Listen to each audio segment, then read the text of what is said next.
5th, 2025, Tokyo.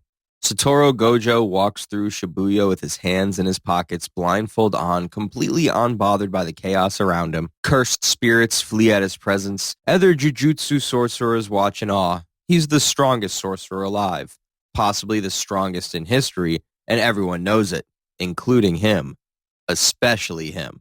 But let's change one thing. During a mission gone wrong, Gojo's battle with a special grade curse levels 3 city blocks in downtown Los Angeles. The curse is destroyed, but so is a U.S. military research facility hidden beneath one of the buildings, along with classified projects worth billions. Footage surfaces of a blindfolded man laughing as skyscrapers collapse around him. The government doesn't see a hero, they see a weapon of mass destruction with a god complex. The president authorizes lethal force against the man known as the Six Eyes. So what happens when the strongest sorcerer in the world faces off against the strongest military in the world? Here's the thing about Gojo. He's not just powerful. He's conceptually untouchable. And that distinction is about to matter a lot. 7 a.m., Nevada desert. Intelligence tracked Gojo to a remote location outside Las Vegas.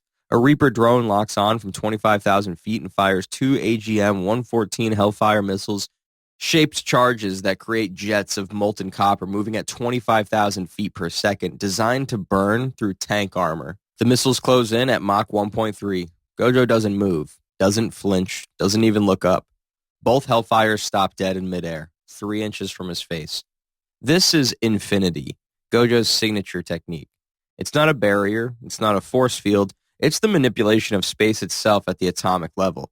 Infinity creates an infinite series of subdivisions between Gojo and any incoming object.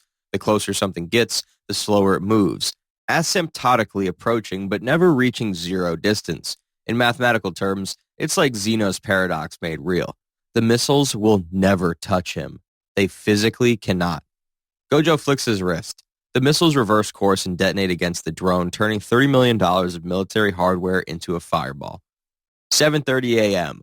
A Marine battalion arrives from 29 Palms, 500 soldiers with M4 carbines, M240 machine guns, and Javelin anti-tank missiles.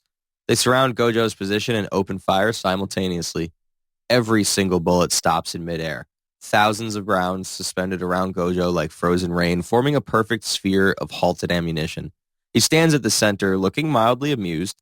In the anime, Jogo, a special grade curse capable of generating volcanic temperatures, hit Gojo with flames hot enough to melt steel instantly.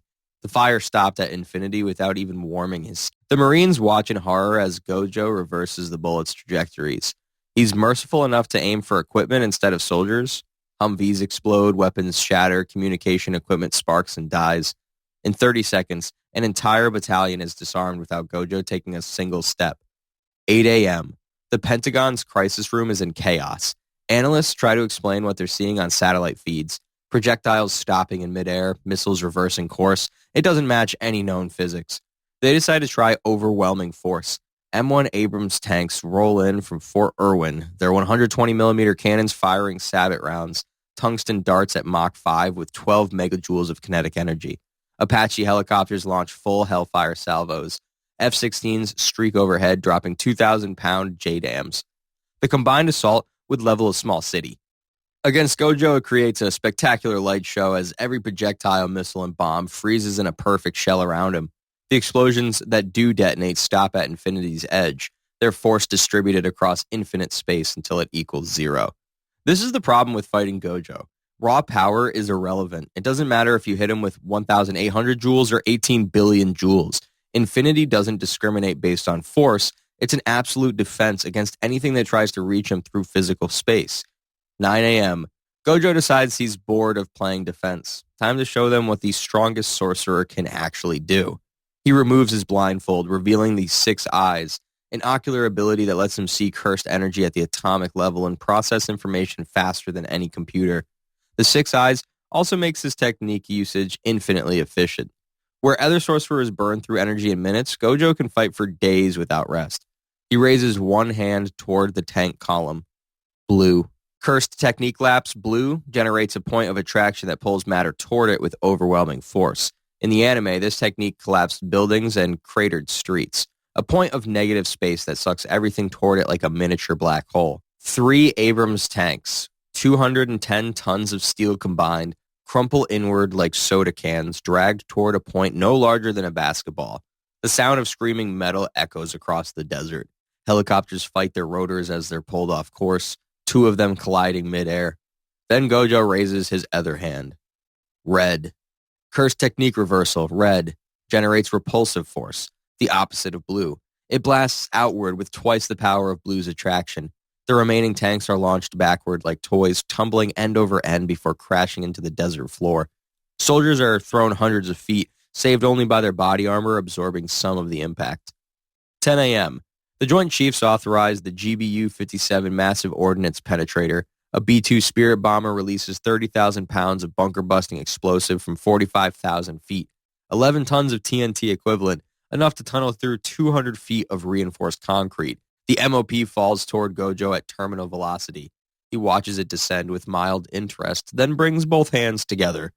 Hollow purple. This is Gojo's ultimate technique.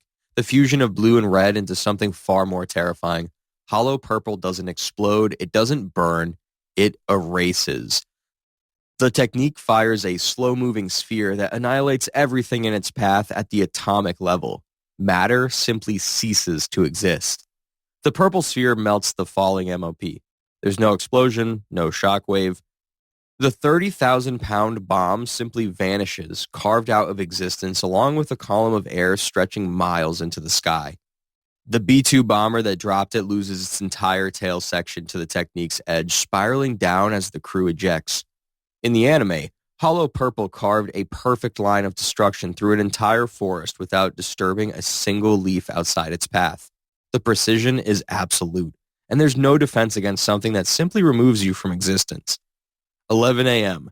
The president faces the nuclear question. The USS Nevada, an Ohio-class submarine in the Pacific, awaits authentication codes. Trident II missiles carrying W-88 warheads, combined yield of over 80 megatons, more than 5,000 times Hiroshima. But here's the problem. Infinity doesn't care about yield. A nuclear explosion is still just energy trying to reach Gojo through physical space. It would stop at his barrier like everything else. The heat and radiation distributed across infinite subdivisions until they equal zero. The only thing a nuclear strike would accomplish is irradiating Nevada and killing millions of American civilians. And even if Infinity failed somehow, Gojo has had one more technique the military doesn't know about. Domain expansion. Unlimited void. If Gojo activates his domain, everyone within its radius experiences infinite information flooding their consciousness simultaneously. Every sensation, every thought, every piece of knowledge in existence crammed into their minds in an instant. In the anime, victims of Unlimited Void are left catatonic, their brains completely overloaded. It's not damage, it's worse. It's having your consciousness drowned in infinity. A nuclear submarine crew can't launch missiles if their minds have been shattered by infinite stimulus. 12 p.m. The president calls off the strike, not out of mercy, out of pragmatism.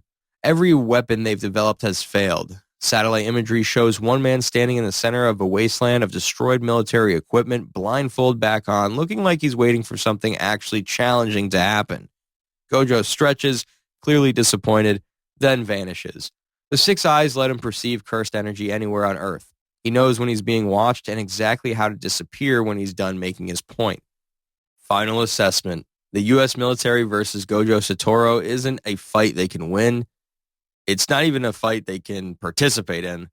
Infinity makes him untouchable by any physical attack regardless of force. Blue and red give him offensive capabilities that ignore conventional defenses. Hollow purple can erase matter itself, and Unlimited Void can incapacitate entire armies without killing anyone. The scariest part? Gojo wasn't even trying. He treated the entire U.S. military like a minor inconvenience, something to deal with before getting lunch. In Jujutsu Kaisen, the villain's entire plan revolves around sealing Gojo away because they know they can't beat him directly. The strongest curse users in history, beings that have terrorized humanity for millennia, all agree.